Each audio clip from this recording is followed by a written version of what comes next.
Hello students, उम्मीद करता हूँ सब लोग खैरियत से होंगे। तो लास्ट टाइम जो है हमने ये अपना फॉर्म डिज़ाइन किया था और आज जो है हमें इस फॉर्म के डेटा को सेव करवाना था। तो देखें भाई, पहले तो हम लोग जब भी कोई फॉर्म बनाते हैं तो उसके अंदर हम लोग फील्ड इनपुट्स में नेम्स लिखते हैं, ठीक है। उन्हीं की मदद से डेटा पास होता है। तो मैं इस इनपुट पार्ट में नेम लिख रहा हूँ, फुल नेम। ये फुल नेम जो है उधर जाएगा, फुल नेम से डेटा जाएगा। इधर मैं नेम रख रहा हूँ ईमेल, या मैं ऐसे रख लेता हूँ अपनी आसानी के लिए, you name, user name, you email, ऐसे नाम रख लिए मैंने। और यहाँ पे लिख लिया यू फ़ोन, ठीक है। और यहाँ पे मैंने नाम रख लिया यू मैसेज। तो इनकी मदद से हमारा जो है वो डेटा जाएगा, ठीक है। ये हमारे नेम्स रखने होते हैं। इसके अलावा हमें अब यूज़ करना है, दो तरीके से डेटा स्टोर करवा सकते हो आप। एक तो ये कि आप जब बटन दबाओ तो पेज रिलोड हो और फॉर्म जाके सबमिट हो और यहाँ पे फिर मैसेज आए, या तो बगैर पेज रिलोड हो हमारा डेटा सेव हो और पेज यहाँ लिखा हुआ है योर फॉर्म है सबमिटेड, यानी पेज रिलोड ही ना हो और आपका डेटा जाए और सबमिट होके आ जाए। तो बस एजेक्स, उसको हम एजेक्स के ज़रिए करते हैं, वो थोड़ा सा फास्ट होता है। और ये जो है थोड़ा सा हल्का फुल्का सा लोड होगा, तो जैसे आता है आपको पता है हल्का फुल्का सा स्लो होगा। तो इसलिए मैंने ये सोचा है कि मैं आपको जो है दोनों तरीक़ों से न जो है समझाने की कोशिश करूं, ठीक है ना। तो सबसे पहले जो है हम लोग जो है बगैर लोड हुए कैसे हम लोग सेव करा सकते हैं, मतलब लोड हुए होकर कैसे सेव करा सकते हैं वो देखेंगे। और फिर हम जब कोई नेक्स्ट फॉर्म बनाएंगे इसी अपने प्रोजेक्ट में, तो उसमें बगैर लोड हुए डेटा कैसे सेव कराते हैं जिसके साथ, वो देखें, ताकि आपको पता हो कि भाई मुझे किस वक्त क्या यूज़ करना है। तो अभी हम यहाँ पे आते हैं। तो देखिए अभी हम लोड नहीं कर, लोड होगा पेज आराम से और हमारे अलर्ट दिखेगा। तो हमने नेम की फील्ड्स रख ली और हमने यहाँ जो फॉर्म है हमारा, उसमें हमने एक्शन देना है कि भाई ये कौन सी फाइल पे जाएगा तो उसका लॉजिक चलेगा, ठीक है ना। और यहाँ पे हमें मेथड देना है, तो हमारा मेथड जो होगा वो पोस्ट होगा। अच्छा, जब भी आप कोई फॉर्म या डेटा सेव करा रहे होते हैं ना, तो इसके अंदर आपको CSRF टोकन जो है आपको लाजमी सेव कराना होता है। उसकी वजह यह है क्योंकि ये अगर आप लिखेंगे जब भी डेटा सेव होगा, लारावेल की शर्त है, इससे प्राइवेसी भी जनरेट होती है। अगर आप ये नहीं लिखेंगे तो आपका डेटा भी सेव नहीं होगा। अभी आप एक्शन के ज़रिए कैसे काम कर सकते हैं, आपके पास यहाँ पे एक फ़ाइल होती है web.php राउट्स के अंदर, सही है। तो यहाँ पे आपके सारे राउट्स होते हैं, ठीक है ना। अब हमने जो इतना कुछ सीखा कि भाई कैसे हम लोग राउट्स वगैरह बनाते हैं, तो अब हम काम करते हैं कंट्रोलर की मदद से। कंट्रोलर की मदद से, जैसा कि तस्वीर में हमने देखा था कि हमारा जो डेटा है कंट्रोलर के पास रिक्वेस्ट जाती है और कंट्रोलर डिसाइड करता है कि इसको डेटाबेस से डेटा लाना है कि नहीं लाना। तो जब भी हमें डेटा सेव कराना होता है तो हमें कंट्रोलर की हेल्प लेनी पड़ती है। तो हमें एक कंट्रोलर भी बनाना पड़ेगा अब। और कंट्रोलर हमारे कहाँ होते हैं, ऐप के अंदर HTTP के अंदर कंट्रोलर्स होते हैं। तो अभी मैं यहाँ पे एक कंट्रोलर बनाता हूँ। तो PHP, एक मिनट मैं इसको थोड़ा सही कर लूँ, PHP आर्टिशन मेक कंट्रोलर, सही है। और मैं यहाँ पे जो है कंट्रोलर का नाम रख लेता हूँ कॉन्टैक्ट कंट्रोलर। तो ये हमारी जो है बना के दे देगा कंट्रोलर की फ़ाइल, ये रही, ठीक है।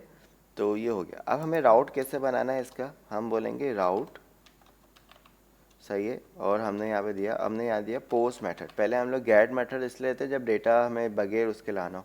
पोस्ट मेथड में हम डेटा सेव करा रहे हैं, डेटा मंगवा रहे हैं, ठीक है। अगर हम इससे पेज स्विच करना है तो हम गेट मेथड यूज़ करेंगे।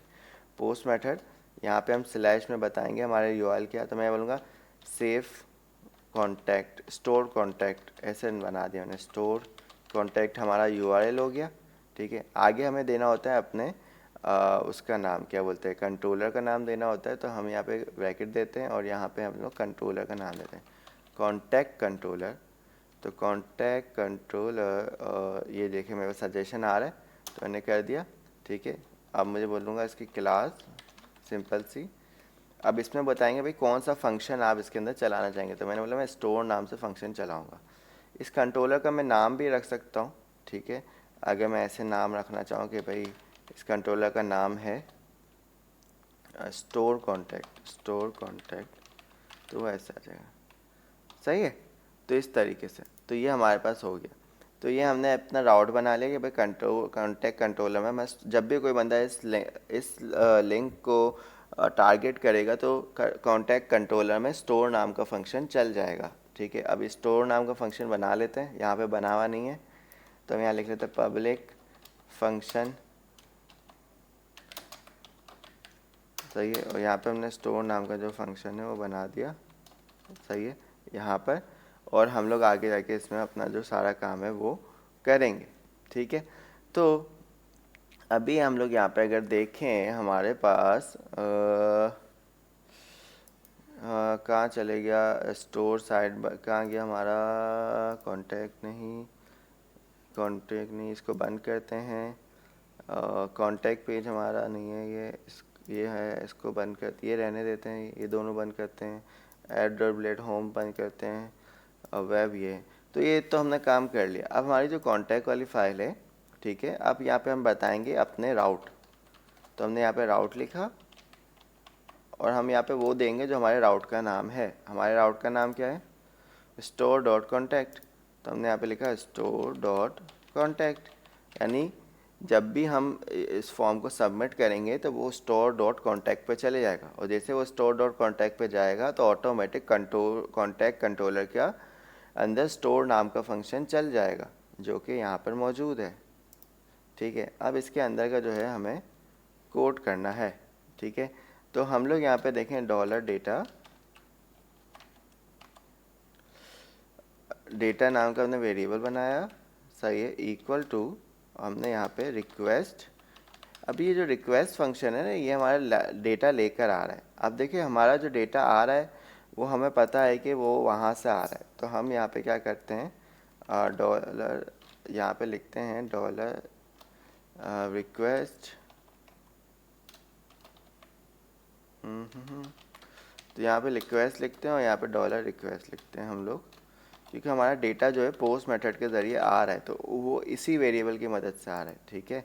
तो हमने यहाँ पे रिक्वेस्ट वैलिडेट। अब आपको पता है पहले आपको वैलिडेशन करनी पड़ती थी जावास्क्रिप्ट के ज़रिए, अब आप यहीं से वैलिडेशन कर सकते हो कि भाई जो डेटा आ रहा है उसको पहले चेक कराओ कि हाँ भाई सही आ रहा है कि नहीं आ रहा। तो वैलिडेशन आपने करी और यहाँ पर आपने देना है अपनी फील्ड्स का नाम। अब यहाँ पर आपको वो अपने नाम देने हैं, ठीक है, जो आपने वहाँ रखे हैं। एग्जाम्पल के तौर पे आपने जो नाम रखे हैं यहाँ पे वो रखे हैं you name, you email, you phone और यू मैसेज, ठीक है। तो आपको यहाँ पे वही नाम देने हैं। तो मैंने यहाँ पे दे दिया यू नेम, ठीक है, और यहाँ पे मैंने दे दिया इसकी वैलिडेशन में कि रिक्वायर्ड, ये रिक्वायर्ड है भाई, ये खाली फील्ड नहीं जा सकती, ठीक है। इसी तरीके से मैंने यहाँ पर इसी की कॉपी ले लेता हूँ, यहाँ पे मैंने दे दिया यू ईमेल, ये भी रिक्वायर्ड है, सही है, यू फ़ोन ये भी रिक्वायर्ड है, यू मैसेज ये भी रिक्वायर्ड है, ठीक है। इसके साथ भी आप ये कर सकते हो, इसको परफेक्ट करने के लिए आप इसको कॉपी करो, ठीक है। वैलिडेशन आप चाहते हो यार मैं थोड़ा चाहता हूँ कि एआई थोड़ा अच्छे से लिख दे, आप इसको कह दो भाई मेक प्रोफेशनल, ठीक है। तो ये आपकी थोड़ी सी वैलिडेशन को प्रोफेशनल कर देगा। तो ये देखो ये आपको बोल रहा है कि भाई ये इतनी सारी लगा दो। अब देखो ये जब मेरे को इतनी सारी दे रहा है, ठीक है, तो ये हमारे पास आ गया, कॉपी करो, इसको हम यहाँ पे पेस्ट करें। तो इसने क्या क्या वैलिडेशन दी ये मैं आपको समझा देता हूँ। इसमें वाला नेम जो है वो रिक्वायर्ड होगा, स्ट्रिंग होगा यानी अल्फ़ाबेट्स में होगा और नंबर्स में मैक्स 25 होगा। ईमेल जो होगी वो रिक्वायर्ड होगी, ईमेल होगी, यूनिक होगी। यूनिक किस में होगी, यूज़र्स या ईमेल के फोल्डर को चेक करेगा, ठीक है। तो हम ईमेल का जो हमारा कॉलम है वो हमने यूज़र्स ईमेल में मेरे ख्याल से ये चेक करवा रहा है, मे बी हम इसको कहेंगे कि भाई तुम जो है हमारे कौन सा फोल्डर है हमारा कॉन्टैक्ट्स नाम के टेबल्स में से ईमेल फोल्डर, ईमेल नाम के कॉलम को चेक कराओ, ठीक है। और यहाँ पे रिक्वायर्ड स्ट्रिंग मैक्स 20 यानी फ़ोन की जो लेंथ है 20 तक होनी चाहिए, ठीक है, 10 से 20 के दरमियान। और +9 भी लगा सकता हो कोई बंदा, वो रेजेक्स लिखा हुआ है इन लोगों ने एक। और फिर मैसेज रिक्वायर्ड है, स्ट्रिंग है और मिनिमम 10 कैरेक्टर तो होने चाहिए, मिनिमम मैक्स भी आप यूज़ कर सकते हैं, ठीक है। तो ये हमने कर लिया, ये हमारा सारी वैलिडेशन डेटा में जाएगी और डेटा चेक करेगा कि हाँ यार ट्रू है या फॉल्स है, ठीक है।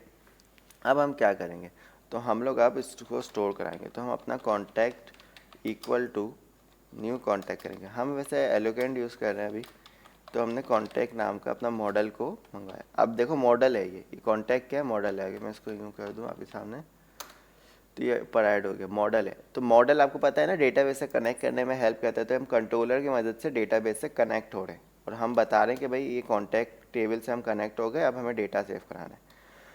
तो ये डॉलर कॉन्टैक्ट नाम के वेरिएबल के अंदर हमारे जो भी कॉलम्स हैं उनके नाम लिखेंगे। हमारे कॉलम्स के नाम क्या है?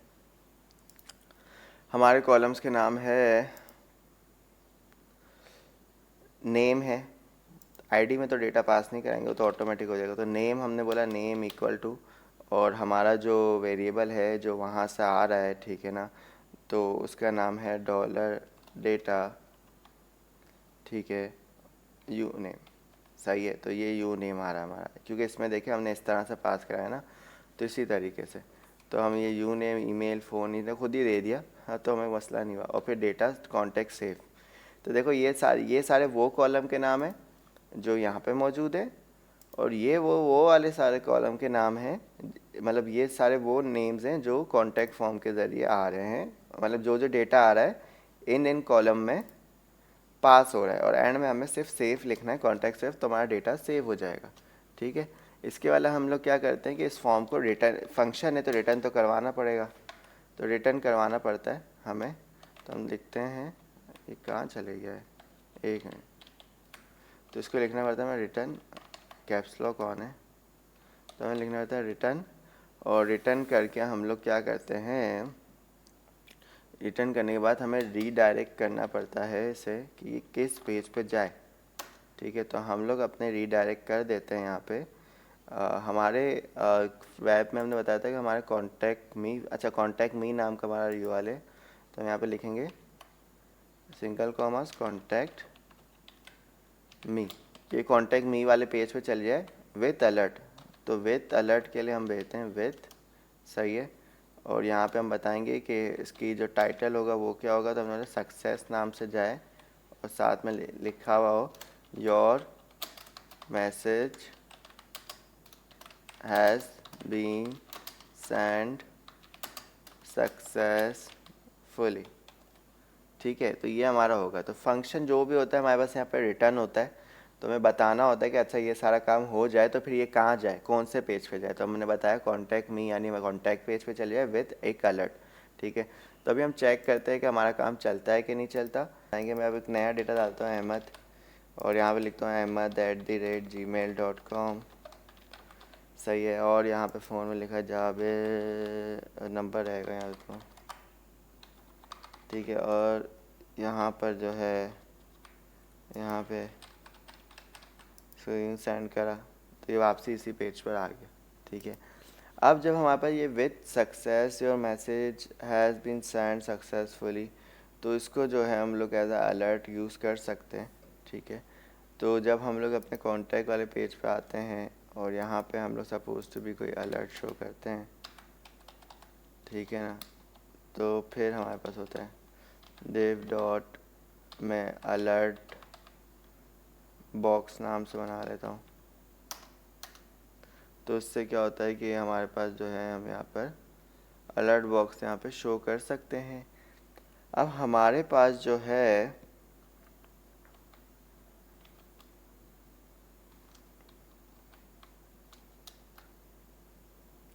ठीक है, तो अब यहाँ पर हमारे पास ये सेशन,